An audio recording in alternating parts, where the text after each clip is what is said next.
Sir, Ms. He Ting-ru has filed a notice to move amendments to the bill. They relate to the principles and outcomes of the Online Safety, Relief and Accountability Bill. I therefore seek your consent to have the second reading of the debate and the amendments debated together. Please proceed. Sir, the Online Safety, Relief and Accountability Bill, or OSRA, is designed to protect victims of online harms. Unfortunately, we know of too many victims. In too many cases, we actually know the victims. We know their families and the pains they suffer. We know too that this is a very difficult problem. We want to take further action. But how? This bill is our answer. While the bill is new, members' concerns are not. As far back as 2014, when the Protection from Harassment Bill was debated, Ms. Tin Pei Ling asked about removing offensive content and identifying perpetrators online. In 2019, we amended the Protection from Harassment Act, POHA, to cover online harassment. MPs, including Mr. Chris D'Souza, Mr. Patrick Tay, and MOS Rahayu Mahzam, then a first-term MP, asked if victims would be given sufficient assistance when they approach the courts for help. In 2021, deep in the trenches of COVID-19, my ministry set up the Sunlight Action for Alliance, or rather, it is the Sunlight Alliance for Action. It was a serious attempt to address online harms, especially those targeted at women and girls. Members like Senior Minister of State, Sim Ann, and Ms. Haslina Abdul Halim were actively involved. Sunlight shone a spotlight on the prevalence of online harms and their severe impact on victims. Arising from this effort, a new organization, SG Her Empowerment, or SHE, was born. Subsequent studies by SHE showed that 2 in 5 online harm survivors experienced at least one severe form of impact. These include serious emotional, mental, or physical consequences, like depression or self-harm. 3 in 4 victims of online harms choose not to voice their opinions online for fear of being targeted if they did so. In 2022, members debated the White Paper on Singapore women's development. The government made a clear commitment to tackle online harms. Many victims are women and girls, but men and boys have also suffered in silence. With your permission, Mr. Speaker, may I ask the clerk to distribute handouts to members? Go ahead. Members may also access these materials through the SG Parl MP mobile app.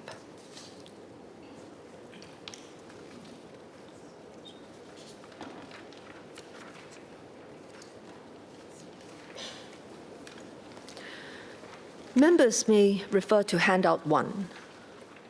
We can see that many victims add up to some very disturbing numbers. An MDDI study revealed that more than 4 in 5 had encountered harmful online content in the past year. This included content supporting illegal activities, sexual content, and violent content. Many of these harms occur on platforms where people go for entertainment, such as Facebook, YouTube, and Instagram. In addition to POHA, the government has made several moves to enhance online safety. In 2022, we amended the Broadcasting Act to require social media services to disable access to egregious content, including content advocating suicide or self-harm. In 2023, we introduced the Code of Practice for Online Safety. Designated social media services were required to put in place systems and processes to enhance online safety, especially for children and youth. These laws have helped in some measure to stem the tide of online harms. However, they were not a panacea, nor could they be. The impact of technology evolves and is often understood only with time. We have therefore made it a point to review our laws regularly. Most recently, in January 2024, Parliament debated a motion on Building an Inclusive and Safe Digital Society. The motion and other parliamentary questions filed by MPs have contributed many useful ideas. They include calls by Mr. Darrell David for victim-centric remediation, Ms. Mariam Jafar and Dr. Wan Rizal for better platform accountability, Ms. Tin Pei Ling for more timely responses and respectful behaviors online, Ms. Nadia Samdin to lift the veil of online anonymity, Ms. Hani So to address the use of deepfakes for extortion, Mr. Yip Hon Wing to firmly combat cyberbullying, and Mr. Abdul Muhaimin to deter hate speech. Mr. Speaker, these calls by members have reinforced where we can do more to strengthen protection for victims of online harms.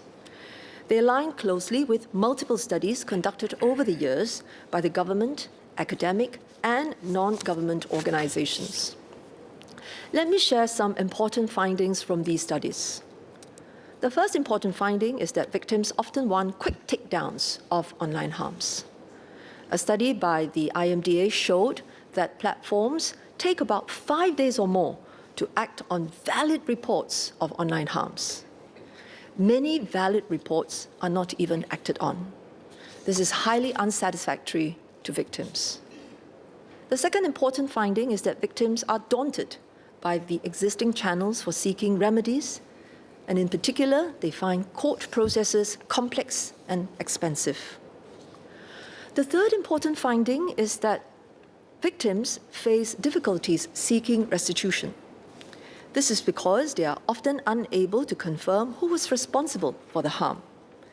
They continue to be in fear and cannot find closure. Today, we are taking a decisive step to introduce legislation.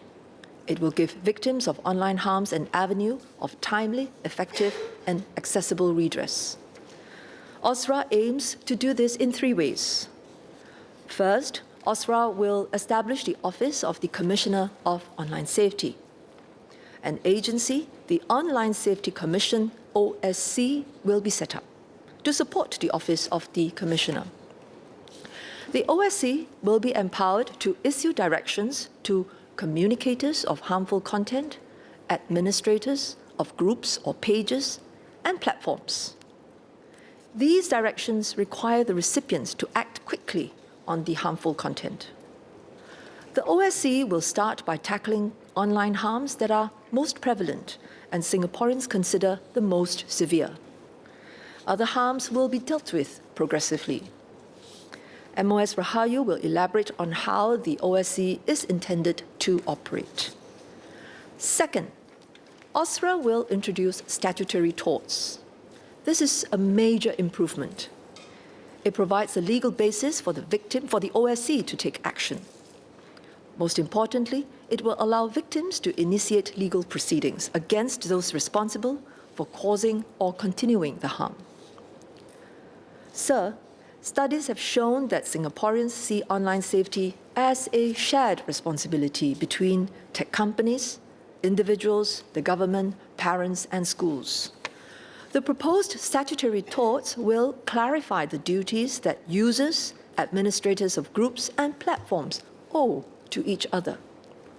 It will significantly reduce ambiguity about what online behaviors are considered harmful and unlawful. Third, OSRA provides victims with a means to identify the person who caused the harm. Not all victims want this, but for those who do, OSRA plugs a gap. Minister Edwin will elaborate on this. Sir, if Parliament passes OSRA, Singapore will be one of only a few countries worldwide to have an agency dedicated to helping victims of online harm. While we have few counterparts to learn from, this does not deter us. In setting up the OSC, we considered various models, such as mediation and dispute resolution. Victims are at the very heart of the OSC's mission. But the OSC's operational model and its oversight process are designed to be reasonable and fair to all. This is balanced against the need to act expeditiously and reduce the possibility of victim re-traumatization. We also need to minimize long-drawn investigations and appeal cases. In designing our setup for the Office of the Commissioner of Online Safety, we drew lessons from Australia's e-Safety Commissioner. We learned much from their generous sharing of experience to build a model that works for Singapore. For example, e-Safety started small, focusing only on image-based child abuse material and cyberbullying of a child or young person under 18. To put the OSC on a firm footing, we will similarly also start off by tackling the most severe and prevalent harms. MOS Rahayu will share more on the phased implementation approach. While we learned important lessons from Australia's e-safety, I should point out there are differences. For example, the Commissioner of Online Safety in Singapore will be empowered to deal with a wider set of harms. OSRA identifies 13 types of harms which affect Singaporeans from all walks of life. The Commissioner can issue directions other than what is colloquially known as takedown. For instance, it can issue a right of reply direction that will allow the offending content to be seen alongside the victim's reply. The Commissioner can also seek the platform's cooperation to obtain identity information of perpetrators. Sir, I cannot overstate the importance of OSC being able to act swiftly and effectively. This victim-centric approach is the cornerstone of the OSC. After all, what Singaporeans have said they want most is a simple and effective way to protect themselves from online harms. Importantly, it sends a signal that harms to victims inevitably become harms to society. Our collective well-being is compromised when those who are harmed are denied restitution. With online harms becoming more prevalent, our barometer for acceptable online behavior has been steadily eroded. But just as we would not tolerate harmful behaviors in the physical world, we also cannot allow bad behaviors to become normalized online. Through OSRA, we hope to avoid such an eventuality. In its place, we want to lay the foundations for our citizens' online interactions. By fostering trust in online spaces, Singaporeans can participate safely and confidently in our digital society. So we will continue to work with all our stakeholders, from tech companies to community partners, to implement OSRA. We continue to welcome members' views on how we can further improve online safety for Singaporeans. Mr. Speaker, may I have your permission to provide a summary in Mandarin, please? 议长先生 Mr. Speaker, online harmful content has created harm in the society. The Online Safety Relief and Accountability Bill will protect Singaporeans in 3 ways. Firstly, we will set up the Online Safety Commission to allow victims to seek help more quickly. And when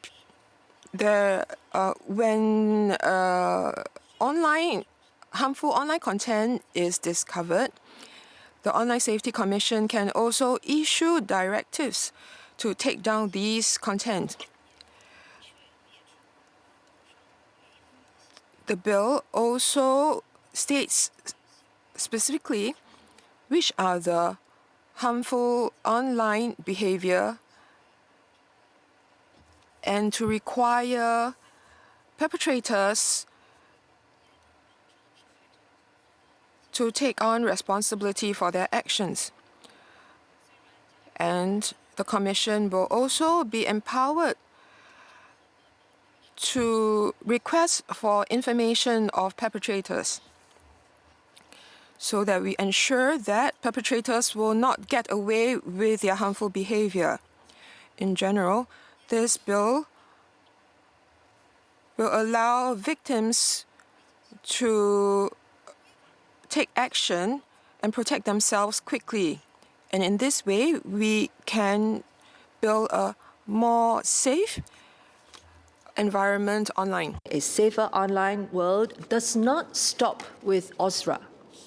We are especially concerned about younger persons and plan to do more to ensure the usage of online services is age appropriate. We know anecdotally and from studies that youths can easily bypass age restrictions online.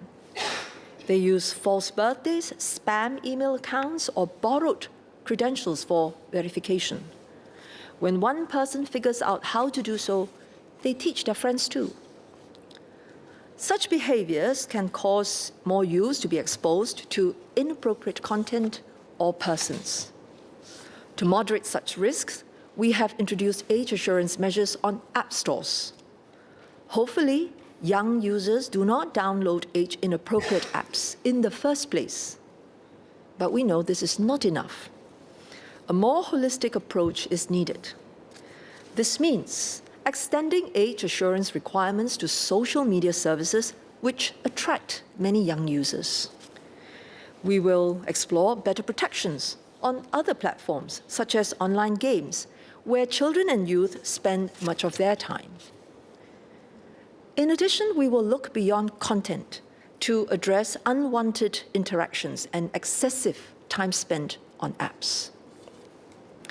We will review the additional measures needed to better protect younger users online. As and when new technology arises, we will study them and update our safeguards where required. Mr. Speaker, let me conclude. In the debate to follow, I suggest members keep in mind 3 points. 1. OSRA introduces many new features in our online safety ecosystem. They are novel and meaningful. Nevertheless, there is much work ahead to ensure that these features can be effectively implemented. 2. OSRA is designed to help victims in areas and ways that matter most to them. This was how we determined the types of harms, range of directions, and thresholds of harms. We have also introduced safeguards to prevent overreach of the Commissioner and OSRA. 3. These considerations should therefore inform further proposals and suggestions. We should be careful not to distract the Commissioner and the OSC or impose more conditions which will impede victims from getting timely, effective, and accessible relief. With that, Mr. Speaker, I look forward to the debate on this bill. So I beg to move. The question is that the bill be now read a second time. MOS Rahayu Mahzam.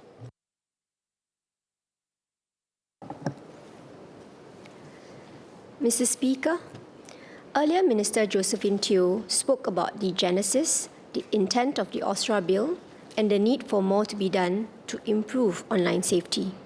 I will take members through the bill. Let me first give an overview of the structure of the bill. The bill is split into 15 parts. Part 1 consists of standard provisions such as the purpose and interpretation sections. Part 2 establishes the Office of the Commissioner of Online Safety, the Commissioner.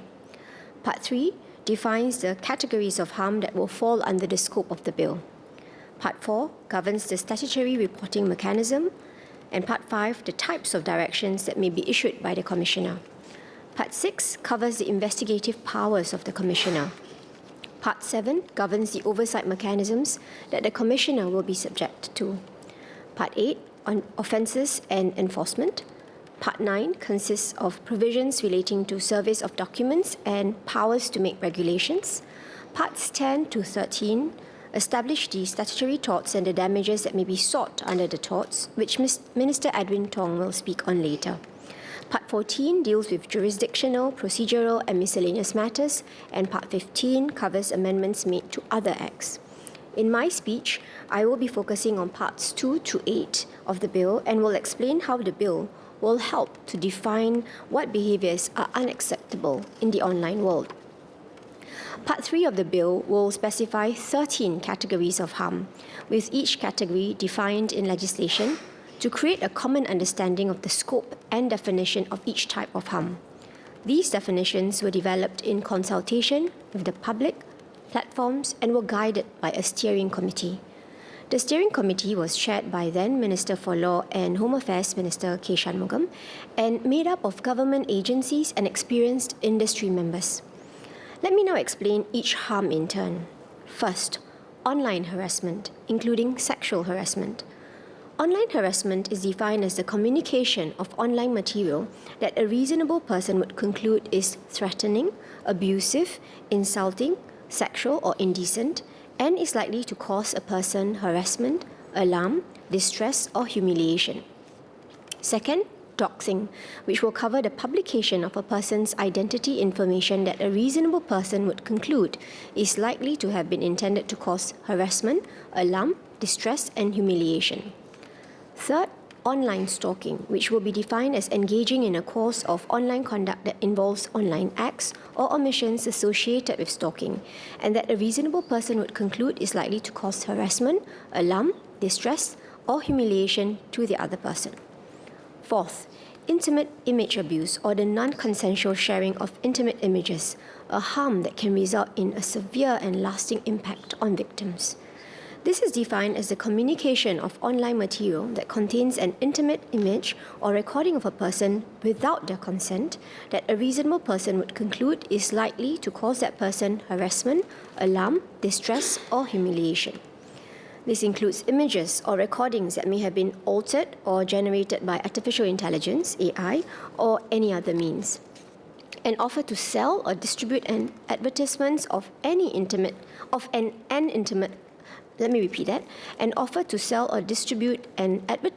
an intimate image or recording are also included. Fifth, image-based child abuse.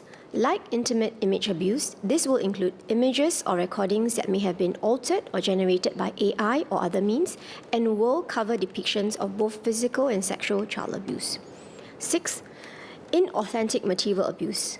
With the rapid development in AI technology and the advent of more powerful and easily accessible generative AI models, we have seen more deepfakes being used to cause harm to others.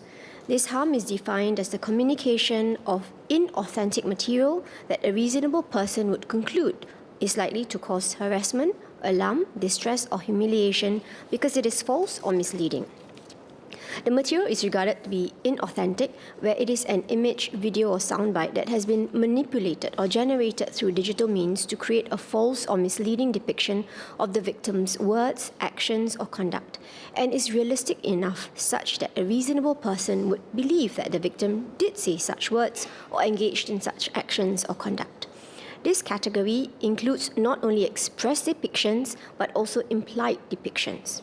Seventh, online impersonation, which is defined as online activity where one person pretends to be another without their consent and would lead a reasonable person to believe that the activity is conducted by the second person. However, parody, satire, or commentary which no reasonable person would believe is made by the victim is not online impersonation. The eighth category is online instigation of disproportionate harm. This harm seeks to address the issue of mob behavior or cancel campaigns, where one individual calls for numerous others to pile on to another person in response to the person's actions or speech, instigating disproportionate harm. This category of harm will not be applicable to statements that tend to rally or call the public to undertake core political activities such as calling for others to vote for a candidate in a presidential or parliamentary election. The ninth category is the non-consensual disclosure of private information. This harm is defined as the publication of any private information of a person without consent and that a reasonable person would conclude was likely to cause that person harassment, alarm, distress, or humiliation. The types of information that would be deemed as private would be context-specific and would depend on whether the information is already in the public domain. Whether the individual is of the view that the information is sensitive may also be taken into account by the Commissioner.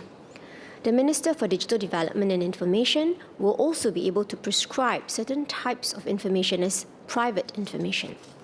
The 10th and 11th categories are the incitement of enmity and the incitement of violence. Enmity refers to feelings of enmity, hatred, or hostility against any group. Violence refers to unlawful force or unlawful violence. These harms are what we term group harms, as they aim to tackle harmful online content that is likely to harm groups in Singapore.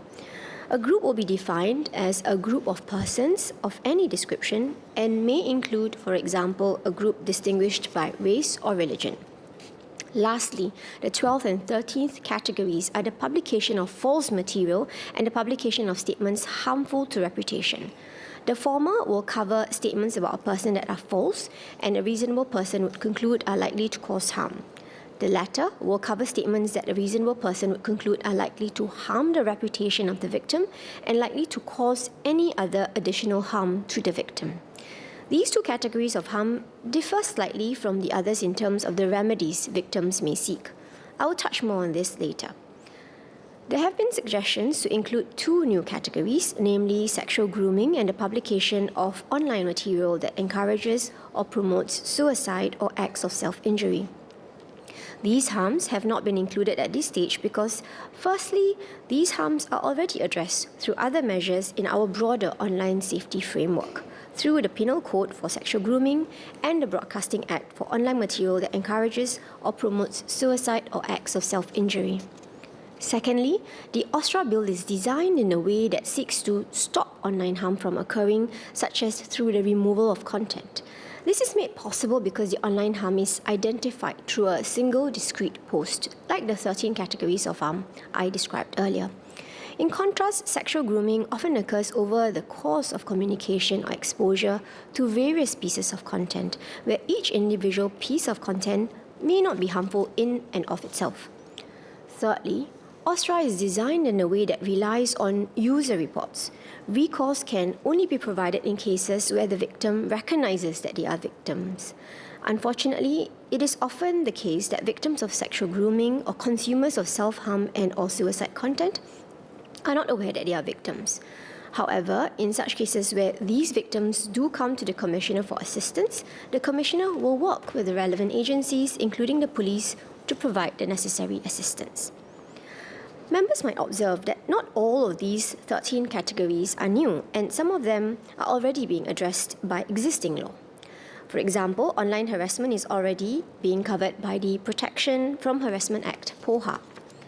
The Penal Code, as well as the Criminal Law Miscellaneous Amendments Bill, which was debated in Parliament earlier, both address intimate image abuse.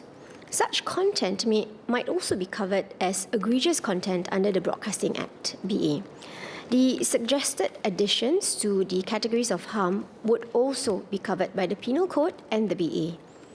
The group harms have also already been addressed by the Maintenance of Religious Harmony Act, RHA, and the Maintenance of Racial Harmony Act, RHA, for groups distinguished by religion or race. The Common Law Act of Defamation, as supplemented by the Defamation Act, provides individuals with an avenue of recourse for defamatory statements or statements which harm a person's reputations. Austria will complement these existing laws. Some laws address harms that affect the public interest, such as the MRHA, RHA, and the BA. Others provide individual remedies through legal action in courts, such as POHA. However, victims have shared that seeking legal remedies is often a lengthy and expensive legal process, which often deters them from seeking recourse. This can be seen from the SHE's 2023 Online Harms Report, which showed that 28% of the respondents who decided not to take legal action did so due to the cost. The same SHE report also found that most respondents preferred the swift and permanent removal of content over taking legal action. Austria is intended to complement this existing legislation by expanding the scopes of harms covered through including new harms such as inauthentic material abuse and non-consensual disclosure of private information, and by allowing victims to seek recourse in a simple and timely manner. We acknowledge that the internet evolves rapidly and the online harms ecosystem may change drastically over short periods, with new harms emerging or with bad actors finding new ways to cause harm. Thus, OSRA has been designed in a way to allow us to adapt to changes in the online harms ecosystem. The Minister for Digital Development and Information will be able to prescribe additional types of online harms. This power will be vital in ensuring that we address emerging harms as soon as possible. We will ensure that this power is used judiciously and for harms that are particularly egregious to individuals to prevent the unchecked expansion of the scope of OSRA. Part 2 of the bill establishes the Office of the Commissioner of Online Safety. It will be responsible for administering the statutory reporting mechanism to provide timely relief for victims of online harms. The Commissioner of Online Safety will be appointed by the Minister for Digital Development and Information and will be supported by Deputy Commissioners and Assistant Commissioners. While the Minister may provide broad guidance to the Commissioner will be the final decision maker for all cases. We will also establish a new agency called the Online Safety Commission, or OSC, that will support the Office of the Commissioner for Online Safety. The Commissioner may delegate the exercise of all or any of the functions or powers of the Commissioner to the officers of the OSC to allow them to effectively support the Commissioner. This includes the power to issue directions, which I will speak more on later. However, the Commissioner may not delegate the power of appointment or delegation or the power to issue advisory guidelines. The OSC will be administratively supported by the Infocom Media Development Authority. As announced by the Prime Minister Lawrence Wong during his speech at the Smart Nation 2.0 launch in October 2024 and reiterated by Minister Josephine Teo earlier in March this year, the OSC will be set up in the first half of 2026. We have also considered the importance of transparency. To that end, the Commissioner will consider publishing regular reports for public awareness on online harms and the Commissioner's work, which may include information on aggregated caseloads and anonymized information insofar as these do not re-traumatize victims. Let me now say more about the reporting process, which, as I shared earlier, is governed by Part 4 of the bill. With your permission, Mr. Speaker, may I ask the Clerk to distribute a set of handouts to the members? Please go ahead. Thank you. Members may also access these materials through the SG PAL MP mobile app. Members may refer to Handout 2 for an overview of the user journey with the OSC. First, prior to submitting a report to the OSC, victims will generally be required to report the online harm to the platforms. While we are setting up the OSC to provide timely relief to victims of specified online harms, platforms remain the first port of call. Platforms must continue to play an active role and take responsibility for the safety of their users online. Where platforms fail to act on online harms within 24 hours, victims can then file a report to the OSC. The requirement to first report to platforms before reporting to the OSC will, however, not be required for certain egregious harms such as intimate image abuse and image-based child abuse. This step will also not be required for doxing. Victims of these harms can submit a report directly to the OSC. Our view has always been that platforms should take responsibility for keeping their users safe online. This is evident from the approach we have taken under the Broadcasting Act. For example, under the Code of Practice for Online Safety, Social Media Services, designated social media services, DSMSs, with significant reach or impact in Singapore are already required to submit annual reports to be published on IMDA's website.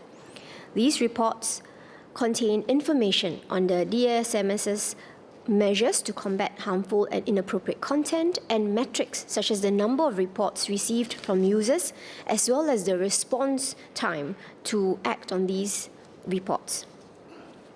There are also other baseline requirements. To be eligible to submit a report, victims must be Singaporean citizens, permanent residents, or have a prescribed connection to Singapore. We intend for this to cover foreigners who are residing in Singapore for the long term at the onset. Where victims are under the age of 18, the parent or guardian of the victim may also submit a report on their behalf. For example, earlier in November 2024, we saw deepfake nude photos of students at the Singapore Sports School being created and circulated by student athletes. In such a case, both the student victims and the parents of the victims depicted in the deepfakes would be able to submit a report to the OSC. We have also considered situations where a victim strongly prefers that the report be filed for them. In such situations, victims will be able to authorize other persons to file reports on their behalf. This includes authorizing employers or public agencies. For example, a hospital, if authorized, may file a report on behalf of a healthcare worker who is a victim of a specified online harm. In the spirit of the reporting mechanism, the OSC will only assess reports submitted. The OSC will not actively monitor and identify cases of online harms. Reports will be submitted through the OSC's website, which will be designed with the user in mind. We are consulting other agencies and third-party organizations such as SHE in designing the website and the reporting form to take into account user-centric language. Accounting for victims' needs early is important, as survivors of online harms may sometimes avoid seeking external support to avoid re-traumatization. The OSC's website will also provide victims and other persons with access to resources on online harms and advice on how to keep themselves safe online. This will include, for example, information on the different types of online harms and what to do when you have experienced them. The OSC is also exploring partnerships with third-party organizations which victims may be referred to for support, such as counseling services or further resources. The details of this are still being worked out, and we will provide more details in due course. Each report will be assessed on its own merits, and the OSC will be able to act on the face of the report submitted. This is to ensure that the OSC can move fast to address the online harm. Where necessary, such as where the information provided in the report is unclear, the Commissioner will be empowered under Part 6 to conduct investigations to better identify the relevant facts of each case. The OSC will also develop internal practices and ensure that case officers are trained to handle each case sensitively. Let me now turn to directions which are listed in Part 5 of the bill. The Commissioner will be empowered to issue directions to stop online harms from continuing to occur or to prevent further online harms from affecting the victim where there is reason to suspect that the online harm was conducted in respect of the victim or the victim group, as the case may be. The threshold for the issuance of directions is modelled after the threshold set for the police to take protective action in the Criminal Procedure Code and the Online Criminal Harms Act. We had considered raising the threshold for the issuance of directions to reasonable grounds to believe. However, we ultimately landed on reason to suspect to ensure that online harms can be stopped in a timely manner. We will be putting in place oversight mechanisms to ensure that OSC directions are only issued where appropriate. I will speak more on the oversight mechanism later. The OSC may issue directions to 3 different parties: the communicator of the online harm, the administrator of a group or location where the online harm occurred, and the platform on which the online harm occurred. Broadly, communicators and administrators may be issued directions that require them to remove specified material or disable a specified location, to restrain them from posting certain types of content or carrying out certain types of conduct, or to require them to put up a victim's reply. Administrators may also be issued other directions, such as directions that require them to put a label to warn visitors that the online location has been subject to previous OSC directions, or to restrict access by a Singapore account to the online location managed by them. Platforms may be issued directions that require them to prevent end users in Singapore from accessing specified content or online locations, to restrict interactions between an account and end users in Singapore, to ban a Singapore account or to post a victim's reply on its service. As I mentioned earlier, two of the categories of harm, publication of false material and publication of statements harmful to reputation, differ slightly in terms of remedies that victims may receive. Generally, victims of these harms will only be able to seek a right of reply direction to allow them to have their side of the story heard. We will be introducing new types of directions requiring recipients to act on content that can be distinguished by unique identifiers such as usernames, keywords, or hashtags. The OSC may also issue what we consider as enhanced directions to certain prescribed online services. These enhanced directions impose additional requirements on the prescribed online service and may require the recipient to act on identical online harmful material, to take further steps to prevent online harm from occurring in the future, or to reduce engagement of its users with a class of material. Members may refer to Handout 3 for the full list of directions that the OSC may issue, and Handout 4 for the illustrations of online harmful activity and possible OSC directions. In deciding whether to issue a direction and the type of directions to be issued for a case, the OSC may consider a basket of factors, including the degree of harm caused or likely to be caused, the number of persons harmed or likely to be harmed, the manner and circumstances in which the online harmful activity occurred, whether the conduct of the online harmful activity was reasonable, such as when a comment or post would be considered a fair comment, the likelihood of further online harmful activity being conducted, and whether the direction would be contrary to any public interest. These factors provide the OSC with much needed flexibility to ensure that appropriate action is taken in every case. The OSC will also publish guidelines detailing the factors that the OSC will consider in its decision-making process. Such guidelines will also include illustrative examples of when the OSC will or will not act. In cases where the OSC is made aware of non-compliance of its directions, the OSC may take further escalatory actions. These actions include the issuance of orders following non-compliance, such as access blocking orders, which may be issued to providers of internet access services to disable Singapore end users' access to an online location, or app removal orders, which may be issued to providers of app distribution services to remove the specified app from the Singapore app stores. As these orders may affect all users in Singapore, since they will no longer be able to access the apps or websites, they may only be used after careful consideration.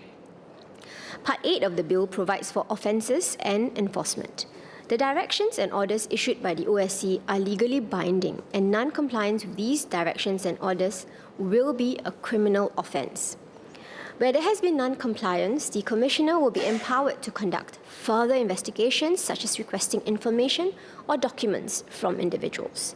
These are the same Part 6 investigative powers that the Commissioner may exercise when assessing reports in the first instance. In developing the penalties under the OSTRA Bill, we have referenced other existing legislation, such as the Broadcasting Act, the Online Criminal Harms Act, and the Penal Code.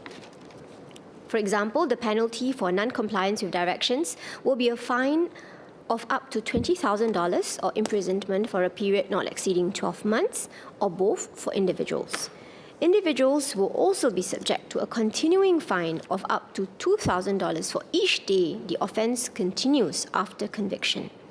Entities will be subject to a fine of up to $500,000 and a continuing fine of up to $50,000 for each day the offence continues after conviction. The provision of false information to the Commissioner or the OSC will also be an offence.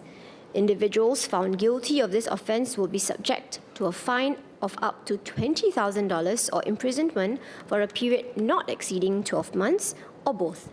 Entities will be subject to a fine of up to $50,000. In some cases, it may be more appropriate to focus on rehabilitating the perpetrator rather than prosecuting them for non-compliance with an OSC direction. To that end, the Commissioner may put in place an online harms remedial initiative. This initiative could include the completion of volunteer programs by the perpetrator, which may be taken into account when considering prosecution for non-compliance with the OSC's directions. As I mentioned earlier, we will be putting in place oversight mechanisms which will be governed by Part 7 of the bill. These mechanisms ensure that the OSC will be able to move quickly and with confidence on the face of the information it has received. Victims, recipients of directions or orders, and other prescribed persons will have access to a two-step appeal process. Eligible persons may first apply to the Commissioner to reconsider the OSC's decision. Thereafter, eligible persons may appeal against the OSC's reconsidered decision to an independent appeal panel that will be appointed by the Minister for Digital Development and Information. For the reconsideration process, the OSC will reassess the relevant case afresh and may also take into account any new information that may be presented by the relevant parties after the initial assessment was conducted. Applicants will be able to submit such new information to the OSC. When a decision has been made, the OSC will inform the applicant and other affected parties of their reconsidered decision. The OSC may affirm, revoke, vary, or substitute any earlier decision, direction, or order issued. The appeal panel will consist of individuals from academia, society, and industry across different areas of expertise and will focus on assessing whether a specified online harm had occurred and whether the reconsidered decision made by the OSC is proportionate and justifiable. Where the victim, recipient, or prescribed person is dissatisfied with the OSC's reconsidered decision, they may submit an application to the appeal panel to appeal against the OSC's reconsidered decision. Similar to the reconsideration process, the appeal panel will be able to affirm, revoke, vary, or substitute decisions of the OSC in relation to the issuance or non-issuance of a direction. The appeal panel will also be able to hear appeals on the issuance of an order following non-compliance. Each individual will be given one chance to have their case heard by the independent appeal panel. Should the individual continue to be dissatisfied with the outcome of the appeal, they may seek judicial review. The establishment of a new office and the statutory reporting mechanism is a monumental task, one that will require close collaboration across government. We have to do the OSC right so that we can do right by the victims. This is why we will be implementing the reporting mechanism in phases. What this means is that we will be bringing the first 5 harms I shared about earlier into force within the first 6 months after the OSC opens its doors. These are intimate image abuse, image-based child abuse, online harassment, including sexual harassment, doxing, and online stalking. The rest of the harms will follow progressively. These 5 harms are prioritized for a reason. They represent the most prevalent and serious harms faced by Singapore users online. These are also the online harms that Singaporeans are most concerned about. For example, the Institute of Policy Studies' 2025 online safety study showed that targeted harassment was seen by Singaporeans as highly harmful. Members may refer to handouts 1 and 5 for a broader overview of recent survey results and studies relating to online harms. This will allow us to better manage the OSC's caseload and to properly develop the necessary guidelines, frameworks, and capabilities to ensure that the OSC's decisions are consistent and appropriate in all cases. Mr. Speaker, allow me to say a few words in Malay.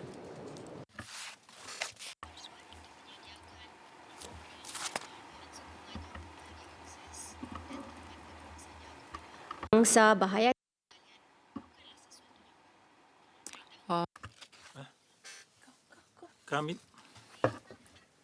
The need to provide accessible and timely program and supporting materials to victims of online harms is not something new. For instance, in 2021, we set up the Sunlight Alliance for Action, AFA, to tackle online harms. For over a year, AFA organized campaigns to raise public awareness about online dangers and their impacts. These campaigns also equip young people to provide better support to their peers who were affected. As co-chair of this AFA, I was informed by our partners about the experiences that many victims went through, and this is what drives me to this day to build a safer digital space. Sunlight AFA also inspired many of its members to continue their noble efforts to help victims. One example is the establishment of She Cares SCWO, a collaboration between SG Her Empowerment and the Singapore Council of Women's Organization, SCWO. It is Singapore's first one-stop support center for victims of online harms. Efforts to enhance online safety require the involvement of every level of society, and the government is ready to step forward to strengthen these efforts.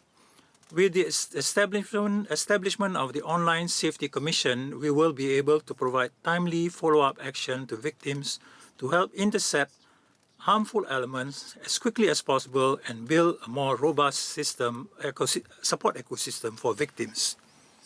And the OSC are just one of the many steps that we are taking to enhance online safety. I'm heartened to note that online safety is a matter that both sides of this House are passionate about. And I invite all members of this House and the public to continue our conversations on how we can better enhance online safety. Thank you. Minister Edwin Tong.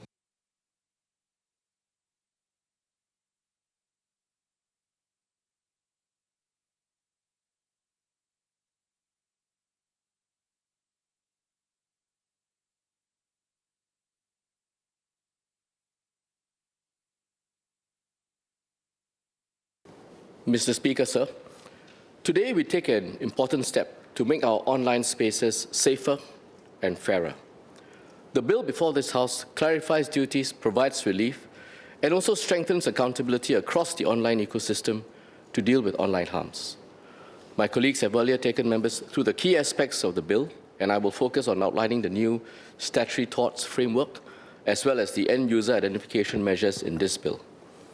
So let me start by reiterating why we saw a need for this bill. The victims of online harms are not just statistics. They may be our children, classmates, colleagues, or neighbors. Their confidence, studies, and indeed their livelihoods can be shaken and seriously affected. For one primary 4 student, cyberbullying reared its ugly head when she started using Instagram. She based her self-esteem on how many likes and follows she had. She would ask her friends to like her photos or follow her account to appear popular, and if a photo did not receive over 100 likes, she would delete them. She began receiving comments about her appearance and hurtful messages from those who were supposedly her friends. Her mental health worsened, she self-harmed, and she was later diagnosed with PTSD when she eventually sought help at IMH. She was on medical leave from school for most of the year. So, this is a sad story. But what's worse is that it is not an isolated case. With your permission, Mr. Speaker, may I ask the clerks to distribute a handout? Please proceed. So members may also access these materials through the portal MP at SGPAL app. So handout 6 sets out several other accounts: students, women, working adults, and their loved ones. Online harms affect not only individuals and their families, but also the confidence and the trust of our society as a whole. In the SHE or SHE 2023 study on online harms cited by Ms. Rahayu a short while ago, 76% of respondents were not comfortable expressing their personal views on potentially controversial issues and topics online. Women, youths, and minorities are especially vulnerable. 22% of female youths experience sexual harassment, compared to 14% across all respondents. 52% of respondents aged 15 to 24 years old personally experience online harms, compared to 38% across all respondents. 14 to 21% of respondents believe they experience harms because of their identity, such as race and religion. As a result, victims exit from public life, or they choose to stay offline. Their voices and their representation are lost, and proper discourse in the community becomes weaker. If this continues, we will have a divided society and a weakening of our social fabric and collective trust. So in contrast, most Singaporeans feel safe on our streets. About 98% of Singaporeans feel safe walking out alone, even at night. In the offline world, we are mindful of how we behave towards one another. We know not to threaten, to harass, or to insult other people. And in our everyday interactions, there are social norms that we know to abide by, in public spaces, in schools, and also in workspaces. Such norms allow us to function and thrive as a society. But when it comes to the online world, these norms are not quite observed in the same way. The sense of safety we have offline does not translate into the online space.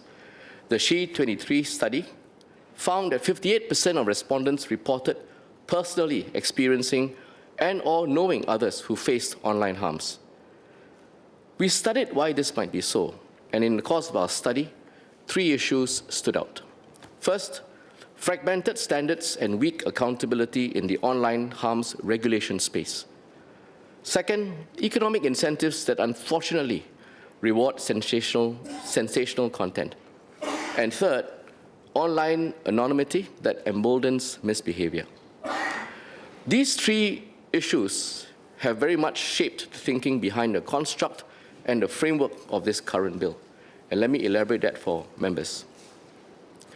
Thus far, the development of the rules and norms of the internet has been largely left to the tech companies. Left on their own, different platforms will apply different rules, largely shaped by their own interest. And in the absence of any common set of enforceable norms, it is not easy to expect or enforce accountability. Instead, these differing standards will continue to exist and operate in a manner which allows wrongdoers to exploit the gaps. This lack of accountability is exacerbated by the structural features of the internet. There is a misalignment between tech companies' profit motive and the need and the desire to enhance online safety.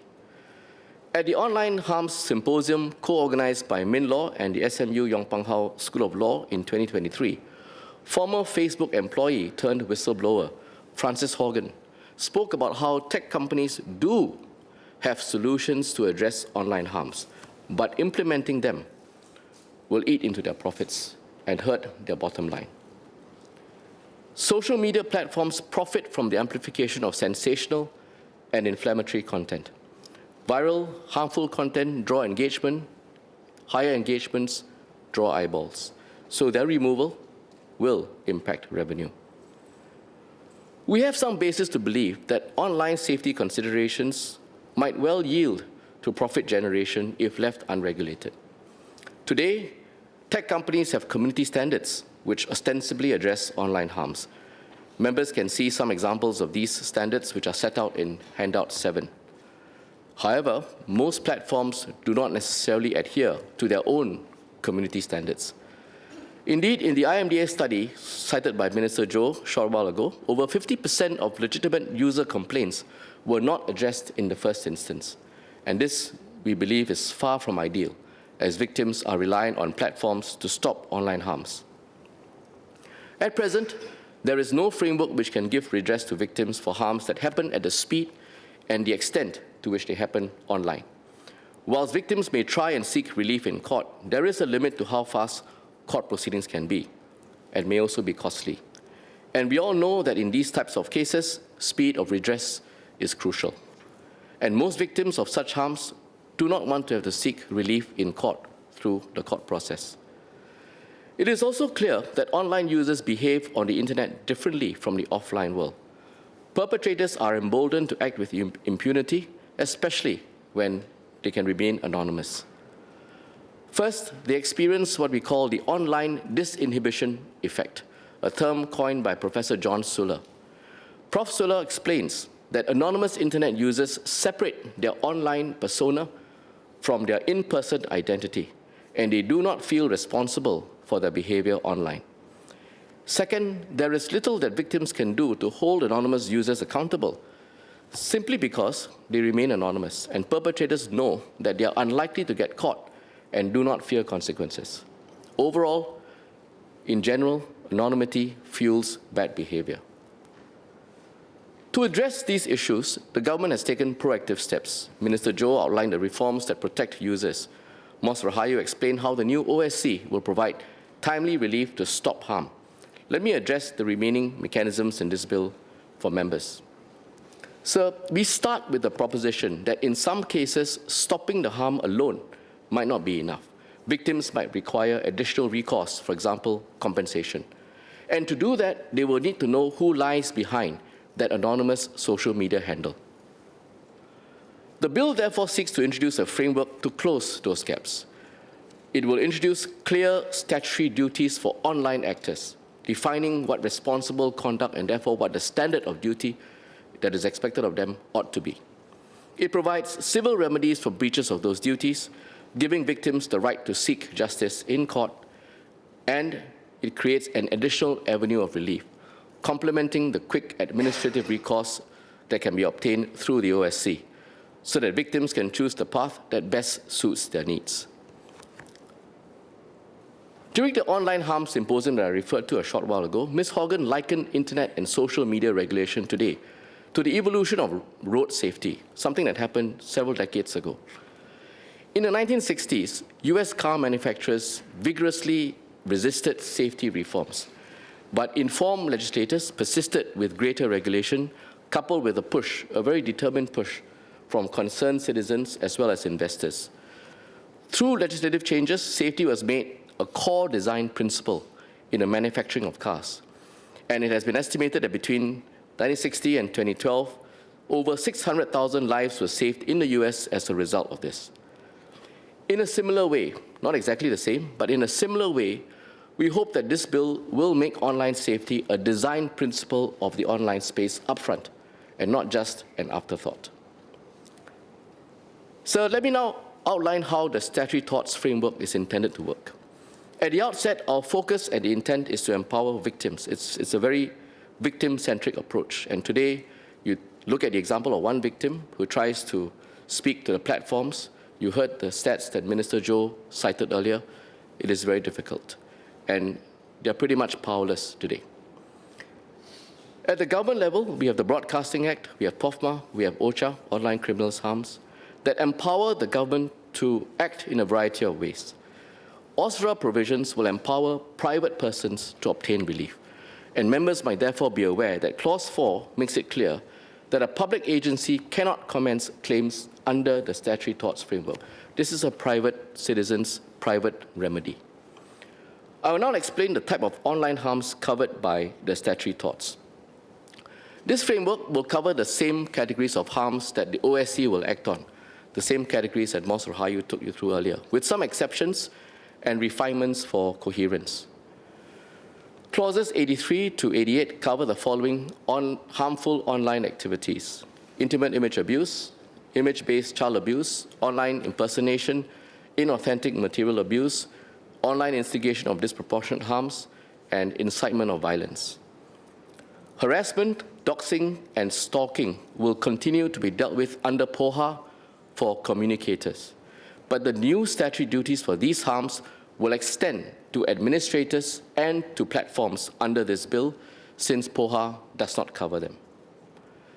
The online harms omitted from the statutory torts, mainly false material, statements harmful to reputation, and non-consensual disclosure of private information, are already well covered under the existing legal framework, laws on defamation as well as on privacy and confidentiality. This alignment ensures coherence in our legislation, no overlapping, and no double remedy. In this bill, the statutory torts will also not cover incitement of enmity. We think it is unwise to encourage such matters, which can be potentially explosive, emotive, and divisive, to be dealt with litigiously in a courtroom, and so it will be dealt with by the OSC. The statutory torts will be implemented in phases, as you heard Ms. Rahayu sketch out the OSC's implementation of harms framework earlier, in coordination with the OSC. Second, sir, the bill assigns clear duties to the key actors in the online ecosystem, and they are the communicators, the administrators, and the platforms. Clauses 83 to 88 therefore impose duties on communicators not to make or share any communication which constitutes an online harm. Clauses 90 and 91 impose two duties on administrators. First, they must not develop or maintain an online location in a manner that facilitates or permits online harms to take place, with the intention or knowledge that online harms is likely to take place. This duty covers administrators that are complicit in the online harms, and members might be aware of the infamous chat group SG Nasi Lemak previously. This will cover the administrators of such a chat group. Second, when notified of harm, they must act reasonably. More specifically, they must take reasonable care to assess if there is harm, and if so, to take reasonable steps to address it. Clause 94 therefore imposes a similar duty on platforms to act reasonably when notified of harm. And I want to make clear to members that the duty to take reasonable steps does not require the platform to do constant surveillance and monitoring. Their liability arises only when an actor fails to act reasonably after receiving proper notice. They are not liable if, through no fault of their own, they did not receive the notice sent by the victim. In assessing reasonableness, the court will consider the circumstances of the case, including the seriousness as well as the persistence of the harm. Let me illustrate this. An administrator or platform that receives notice of a harmful post for the first time may act reasonably by simply removing the post, if that's the appropriate remedy under the framework. But if the same account repeatedly causes harm in the same way, simply taking down each time the post is put up may no longer suffice. In such cases, taking stronger action, such as suspending or disabling the offending account, may be the reasonable steps required under clauses 91 and 94. And that's what I meant when I said you assessed the entire factual matrix and situation holistically. What is reasonable will therefore depend on the facts. The court can take into account such as the nature of the conduct, the context in which it occurred, and the effect and impact on the victim. For example, putting up a post or creating a website to whistleblow on serious misconduct may well be reasonable if done for a legitimate purpose and in a proportionate manner, even if it might cause harassment or might be considered as online instigation. There are also safeguards to address concerns that administrators and platforms may be inundated with frivolous notice or notices with insufficient information. The bill provides that the particulars which an online harm notice must contain are to be prescribed. You set it out clearly in a prescribed form so that the categories of information is known upfront. And this ensures that only genuine, properly documented cases trigger the duty to act, and the administrators and platforms have enough information to take reasonable steps. Ultimately, it is the court that will look at the facts of each case, weigh the totality of the evidence, and decide whether a claim is made out, and if so, what remedy should follow and against which party. These are all fact-sensitive judgments that reflect the diverse realities of online interaction. The bill therefore avoids the use of fixed or rigid formula to allow the court to develop the law incrementally, whilst at the same time keeping the focus squarely on online safety and responsibility. The bill recognizes that platforms and administrators need not proactively scan for all harms. They only have to act responsibly once notified. Taken together, these duties encourage vigilance without imposing impossible burdens. They reflect a simple ideal embodied in many legal principles, which is, if you control the space, then you must play your part in keeping it safe. Next, sir, let me turn to remedies. If a victim successfully establishes a claim, the victim must have access to effective and to fair remedies. Under Clause 96, victims may seek damages that the court finds just and equitable, and other heads of damages that the minister may prescribe in regulations, such as compensation for loss of earnings or an account of profits where perpetrators benefited from the harm. The intent is to ensure that victims are properly compensated and that wrongdoers are not allowed to benefit from their behavior. For some harms, therefore, the victim's earning capacity or livelihood may be affected, and they should be compensated for loss of future earnings or loss of earning capacity, as the case may be, or as may be appropriate. In other cases, such as where intimate images have been put online and for sale, and perpetrators profit from this harm, then in those cases, an account of profits may be ordered so that the wrongdoer does not get to retain the benefits of the harm caused. The regulations in this bill reduce victims' uncertainty as to what remedies they are entitled to. But ultimately, it is for the court to decide on the appropriate orders based on the facts of each case. Clause 98 introduces the concept of enhanced damages and empowers the court to award such damages where a communicator or administrator persists with their conduct despite notice. We think that enhanced damages should apply to those who are the root cause of the harm, such as recalcitrant communicators or administrators who create harmful websites or chat groups.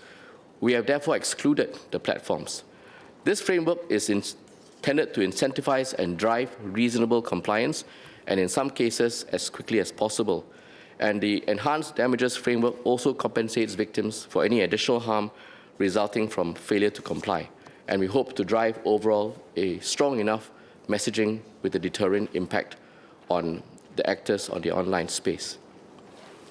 Therefore, enhanced damages may be awarded to compensate victims for additional harm caused by refusal to stop the online harm, penalize the communicator or the administrator for bad conduct, and the court will consider the overall justice of the situation when assessing whether to impose enhanced damages. In addition, Clause 99 empowers the court to issue injunctions, both interim as well as permanent, to stop harm swiftly. These injunctions operate independently of any direction from the OSC, giving victims complementary routes to relief. The OSC and the courts operate independently of each other, and neither is bound by the decision of each other. The OSC seeks to act quickly and takes public interest into account in making its decisions. The court decides any claim for statutory tort relief based on the applicable legal principles and a framework for remedies.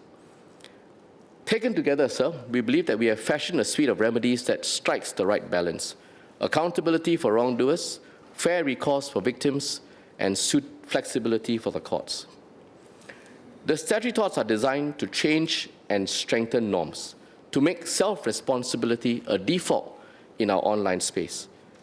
And so I come back to the time when the first motor safety laws were introduced in the 1960s. There was an American publication, Automotive News, which lamented the passing of these laws with a headline, and I quote, "Tough safety laws strips auto industry of freedom." There was fear, there was resistance in the industry.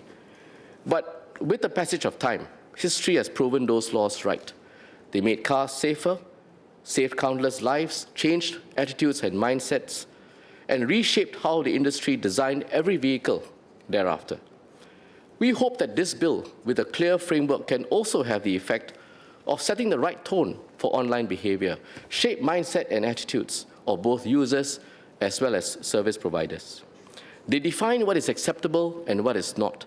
They will guide conduct not only through monetary damages, but through shared expectations made explicit. Overall, our intention is that as our online norms mature, we will rely less and less on reports and lawsuits, because, like road safety, the law will have done what it set out to do, not just punish harm, but nurture the habits that prevent harm in the first place. So I move on now to address how the bill handles anonymity. From time to time, anonymity can serve a good purpose, allows users to speak freely, sometimes obtain assistance, and on occasion allows marginalized groups to speak up. But at the same time, it must not shield wrongdoing. And unfortunately, many online users abuse the power and privacy which online anonymity affords them. I had earlier conveyed and covered how online anonymity is a driver of online harms and leads to the online disinhibition effect. Anonymity also exacerbates the impact of harms on victims. First, victims may become more distrustful of those around them. They wonder who it is posting on their social media sites. They do not know if the perpetrator is indeed someone they might know. Second, victims will not be able to obtain legal recourse from perpetrators. By definition, they cannot commence legal proceedings or enforce court judgments against an unknown person.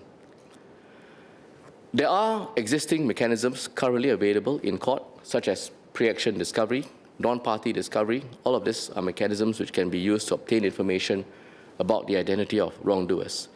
But victims will still need to commence court proceedings, which may be costly and time-consuming.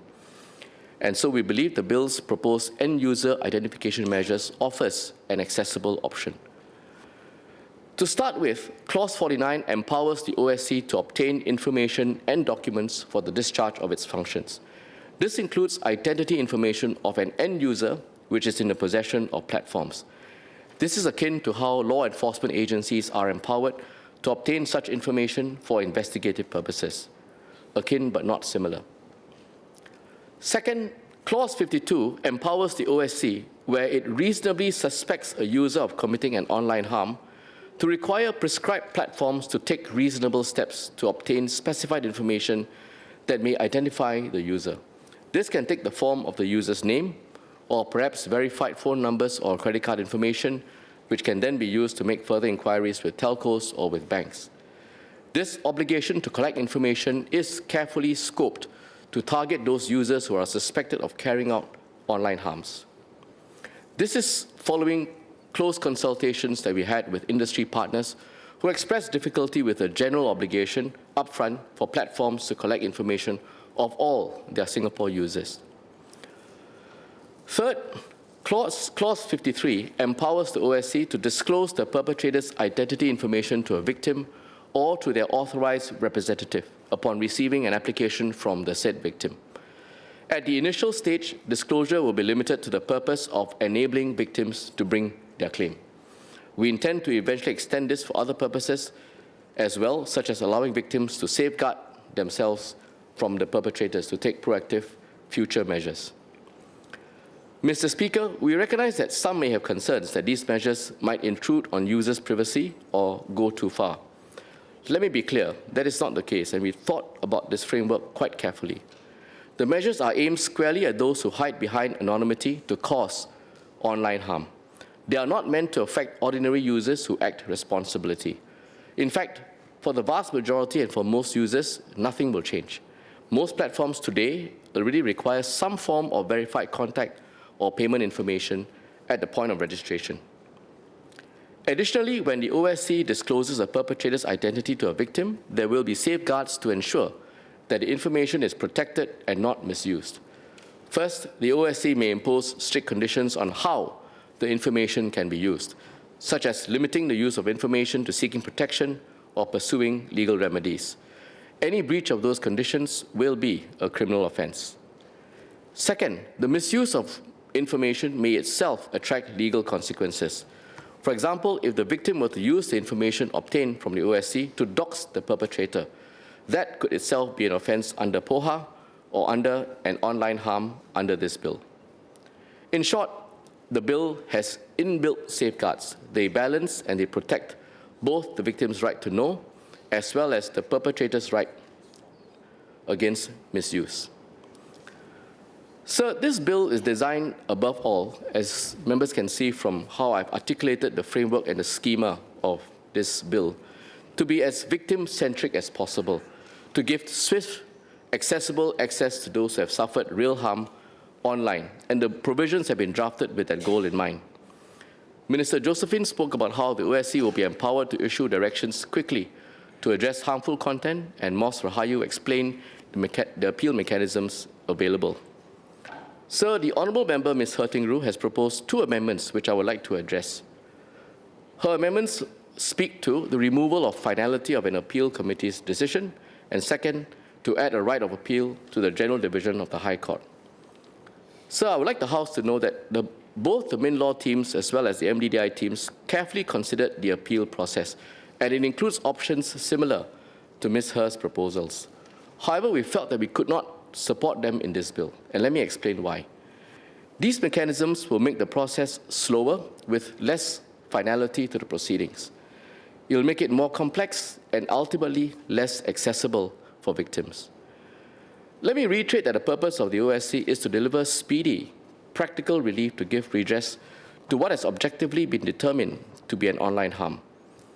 Allowing repeated appeals would prolong litigation, and each new appeal means fresh rounds of arguments, delay, and also uncertainty in dealing with harmful content, as well as renewed anxiety for those already hurt, who quite likely will have to remain engaged throughout the appeal process. We expect that there will be likely higher case volume in OSTRA cases, which also adds to the administrative load of the OSC. And so the further point is this: if a case goes on appeal to the High Court, lawyers will probably be instructed. In such an instance, will there be equality in how this might play out? One can imagine most platforms are very well resourced, and likewise a number of administrators and content creators too. What happens when an individual victim might need to seek redress against one of these giants with deep pockets in court and with lawyers? With the additional prospect of having to bear substantial costs in the litigation if one does not succeed. Overall, we fear that this will dissuade victims from coming forward.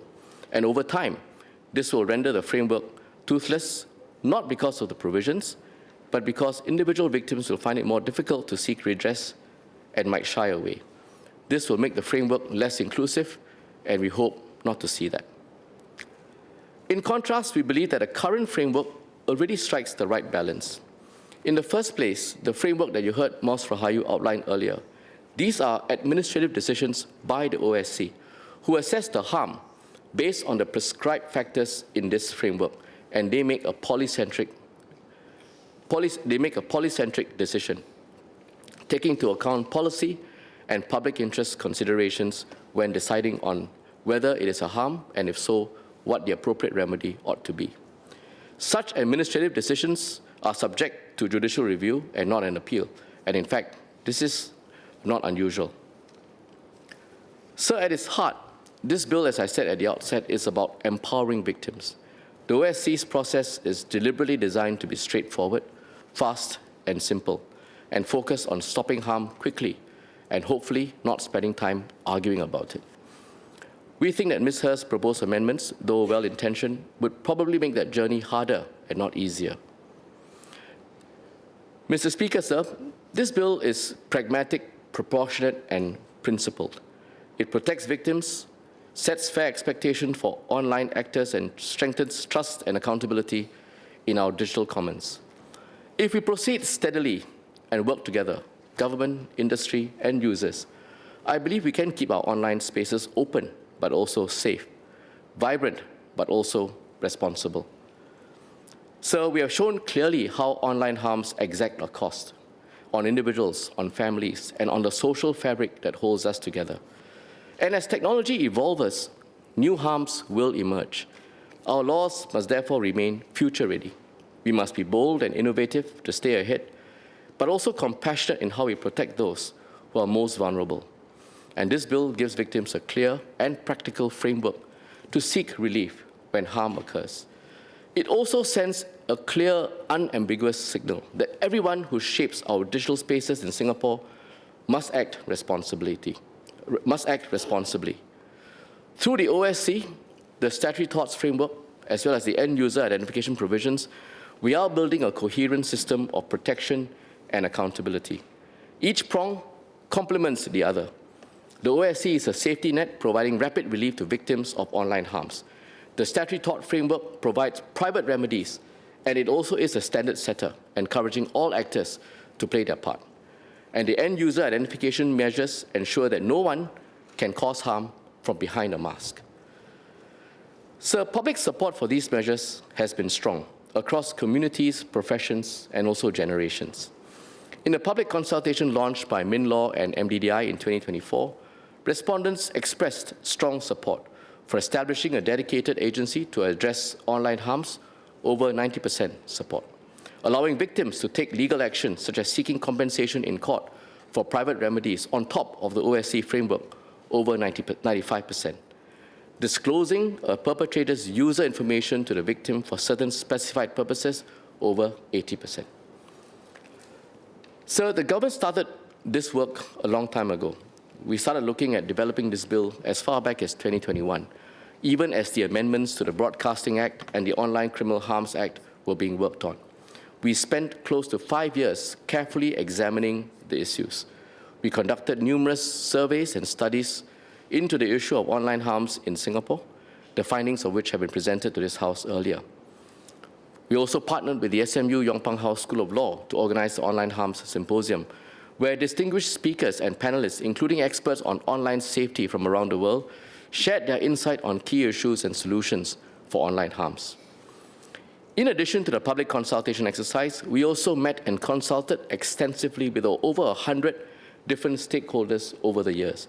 And these include local and foreign experts, foreign regulators, victims of online harms, social service agencies, lawyers and the judiciary, the MOE, and other educational institutions. We recognize that the impact of online harms may be felt and experienced differently across different communities.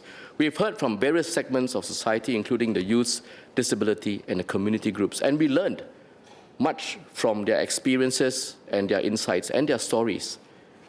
We also conducted over 20 engagement sessions with tech companies in the past 2 years to ensure that the provisions in the bill are robust, workable, feasible, and can be carried out when the OSC issues a direction. We discovered through these extensive engagements a shared belief that the online world should reflect the same values of respect, decency, and fairness that we all know and often assume, and which guides us in the offline space. Around the world, societies are grappling with similar challenges. In Europe, in the UK, in Australia, and the US, we are moving in step with these global efforts, but shaping our own path, our own course, contextualized and nuanced to what Singapore needs. So, ultimately, law and regulation alone cannot keep our people safe. We will require a whole of society effort, and public education must teach users to protect themselves, and every user must take ownership of their safety and behavior online. But if we can do this together, build sound laws, responsible platforms, and a thoughtful public, we will strengthen not only our digital safety, but over time, our social fabric. And in time, our online norms will not erode, but endure, grounded in respect, anchored in responsibility, and guided by the same values that make Singapore strong. So that leads me to express gratitude to a few persons and groups who have contributed deeply to our work. As mentioned by Ms. Rahayu, we convened a steering committee who guided our team in shaping our policy. In particular, let me acknowledge two members from the private sector. Ms. Stephanie Yuan Teo, Joint Managing Partner of TSMP Law Corporation, member of Sunlight Alliance for Action, and founder and chairperson of SHE, as well as Associate Professor Eugene Tan from SMU. In addition, SMU Yong Pang House School of Law partnered us to organize our online harms symposium. The sharing from the experts and survivors at the symposium informed much of our thinking on this matter. SG Her Empowerment, or SHE's survey and research on online harms and their experience in running She Cares at SCWO, Singapore's first support center for targets of online harms, provided us with data and insights to refine our policy. And finally, all those, many from the public who responded to our public consultation or who have engaged with us with very constructive comments and suggestions, with or written to my ministry to share their stories. Every story helps us to shape the contours of this bill. We thank them for their suggestions over the years. Mr. Speaker, we have in the audience today, in the gallery above, a few who have contributed deeply to our work and gave valuable feedback in developing our proposals.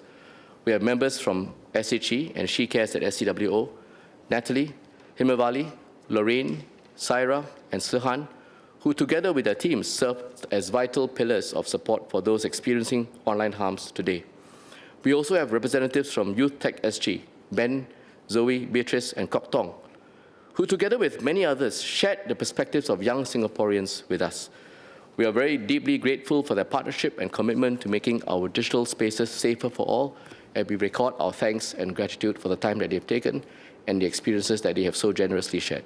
Mr. Speaker, the bill before us today seeks to protect victims from online harms. Let me conclude by leaving members with 3 takeaways. Firstly, the OSRA Bill's victim-centric approach in offering relief from online harms plugs a gap in the online safety landscape. It complements our existing measures to address various harmful online content. Second, the OSC will provide timely redress for victims of online harms. This will be done in calibrated manner, starting with most severe and prevalent harms. Third, the Austria Bill will strike a balance between protecting victims from online harms while preserving space for healthy discourse. The road ahead will bring its share of challenges, but also opportunities to make a real difference. I seek members' support for the Office of the Commissioner of Online Safety and your understanding as we refine the details of OSC's implementation. We are committed to doing right by victims of online harms and to do so in good time with care. I urge all members to support this bill. Together, we can foster positive norms of online behavior such that Singaporeans can go online safely and confidently. After almost 8 hours, I think we are not really disagreeing on much. And I found speeches on both sides of the House thoughtful, with good suggestions, and even if we are not able to take them on board today, I think they will be relevant for future iteration of this bill. Members have raised a number of questions, in fact, many questions, and I thought I will take them thematically, as Mos Rahayu has done, but I beg your indulgence that I'm not going to be able to respond to every member's specific question, nor I suspect would you want me to. But let me quickly recap the fundamentals of this, what this bill seeks to achieve, to set it in perspective. The OSC is set up as an independent agency to provide quick relief and can grant directions quickly in respect of platforms, something that today, if you wanted to do with the platforms directly, you almost certainly would find that you have a huge hurdle to scale. Second, we provide, in complementary to that, a private remedy framework by way of the statutory torts. The law on torts itself is not new, it's established, and the jurisprudence is well established, but to allow victims, individuals, to avail themselves of that framework is something that is new and novel. Finally, the end-user identification, which supports the tortious framework, because without understanding and knowing who it is, you can't bring the action. It is important to remember that we don't have any of these tools today. And this bill, therefore, in my view, will create a low barrier and accessible framework for victims to obtain remedies. In many ways, this has democratized relief for victims.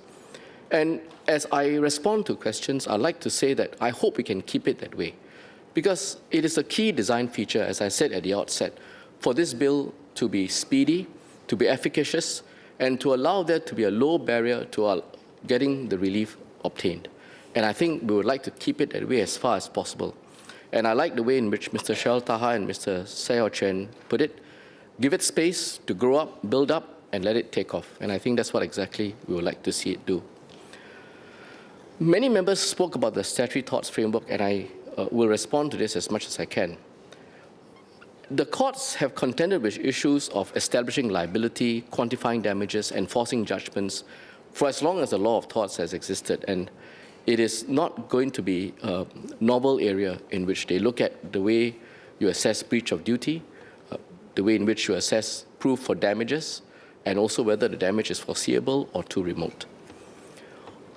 But I think the speeches have put the different issues that are at tension with one another into perspective. Many MPs have given suggestions on strengthening online safety for Singaporeans. The government has welcomed them. I spoke about this when I opened the debate. As with all well-intentioned suggestions, the government's approach is to review them carefully and rationally. MOS Rahayu and Minister Edwin have comprehensively addressed why the amendments filed by Ms. He are either already provided for in the bill or could inadvertently limit the work of the OSC in providing relief for the victims. For instance, we agree that public interest is an important factor. In fact, the bill provides that the Commissioner may consider it. But making public interest an overriding exemption could inadvertently provide a shield to bad online actors. Ms. Tin Pei Ling underscored this risk. Under the pretext of public interest, these bad actors can continue to undermine victims' recourse. To be clear, the government has no disagreement with the intent behind Ms. He's amendments.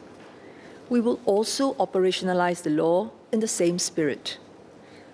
But as with any law, we must strike a careful balance between being specific to make the law clear and operable and being too specific as to inadvertently make the law less effective.